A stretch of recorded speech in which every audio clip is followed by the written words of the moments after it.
యోబు గ్రంథం 9వ అధ్యాయము 1వ వచనం. అప్పుడు యోబు ఈలాగున ప్రత్యుత్తరమిచ్చెను. 2వ వచనం. వాస్తవమే, ఆ సంగతి అంతే అని నేను ఎరుగుదును. నరుడు దేవుని దృష్టికి ఎట్లు నిర్దోషియాగును? 3వ వచనం. వాడు ఆయనతో వ్యాజ్యమాడగోరిన ఎడల 1000 ప్రశ్నలలో ఒక్కదానికైనను వాడు ఆయనకు ఉత్తరమియ్యలేడు. 4వ వచనం. ఆయన మహావివేకి, అధిక బల సంపన్నుడు.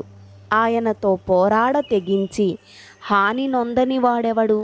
5వ వచనం. వాటికి తెలియకుండా పర్వతములను తీసివేయువాడు ఆయనే. ఉగ్రత కలిగి వాటిని బోర్లదోయువాడు ఆయనే. 6వ వచనం.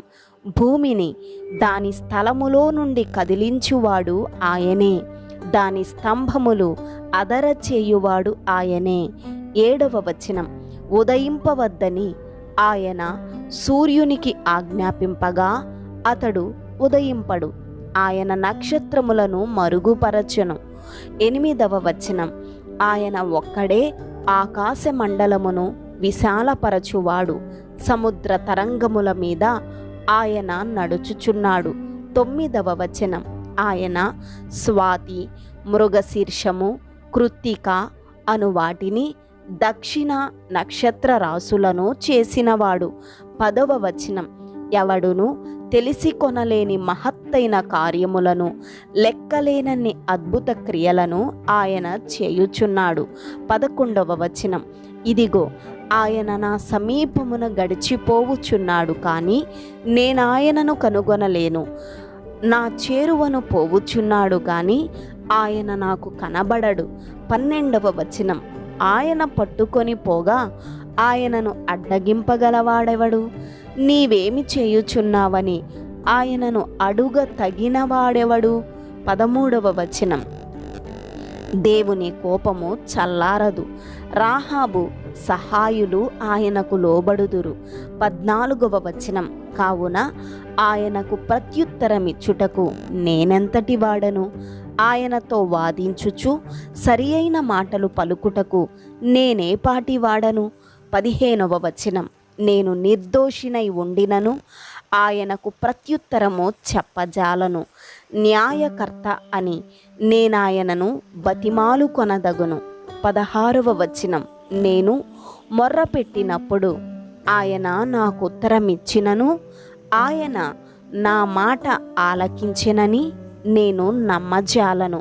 17వ వచనం.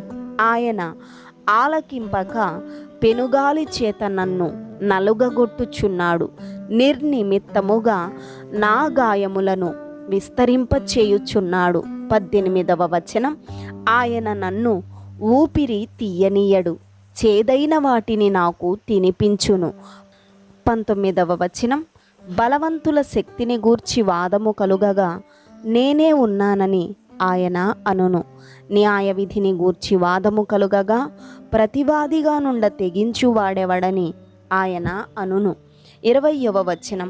నా వ్యాజ్యము న్యాయమైనను నా మాటలు నా మీద నేరము మోపును. నేను యథార్థవంతుడనైనను దోషి అని ఆయన నన్ను నిరూపించును. 21వ వచనం. నేను యథార్థవంతుడనైనను నా యందు నాకిష్టము లేదు, నేను నా ప్రాణము తృణీకరించుచున్నాను. 22వ వచనం. ఏమి చేసినను ఒకటే, కావున యథార్థవంతులనేమి దుష్టులనేమి భేదము లేకుండా ఆయన అందరినీ నశింపచేయుచున్నాడని నేను వాదించుచున్నాను. 23వ వచనం. సమూల ధ్వంసము ఆకస్మికముగా కలిగి నాశనము చేయగా నిర్దోషుల ఆపదను చూచి ఆయన హాస్యము చేయును. 24వ వచనం.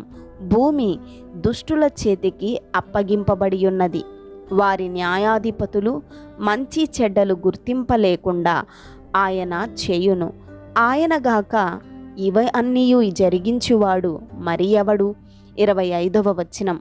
పరుగు మీద పోవువాని కంటే నా దినములు త్వరగా గతించుచున్నవి, క్షేమము లేకయే అవి గతించిపోవుచున్నవి. 26వ రెల్లు పడవలు దాటిపోవునట్లు అవి జరిగిపోవును.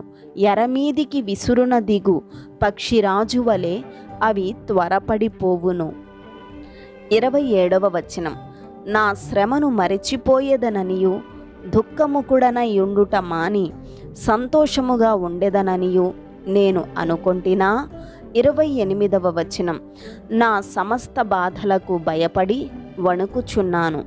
నీవు నన్ను నిర్దోషినిగా ఎంచవను సంగతి నేను నిశ్చయముగా ఎరిగియున్నాను. 29వ నన్ను దోషినిగా ఎంచవలసి వచ్చెను కదా, కాబట్టి నాకు ఈ వ్యర్థ ప్రయాసమేలా. 30వ నేను హిమముతో నన్ను కడుగుకొనినను సబ్బుతో నా చేతులు కడుగుకొనినను. 31వ నీవు నన్ను గోతిలో ముంచెదవు, అప్పుడు నేను నా స్వంత వస్త్రములకై అసహ్యుడనగుదును. 32వ ఆయన నా వలె నరుడు కాడు, నేను ఆయనతో వ్యాజ్యమాడజాలను, మేము కలిసి న్యాయ విమర్శకు పోలేము. 33వ మా ఇద్దరి మీద చెయ్యి ఉంచదగిన మధ్యవర్తి మాకు లేడు. 34వ ఆయన తన దండమును నా మీద నుండి తీసివేయవలెను.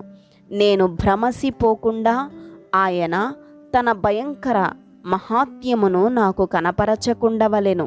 35వ అప్పుడు ఆయనకు భయపడక నేను మాటలాడెదను, ఏలయనగా నేను అట్టివాడను కాననుకొనుచున్నాను. ఆమెన్.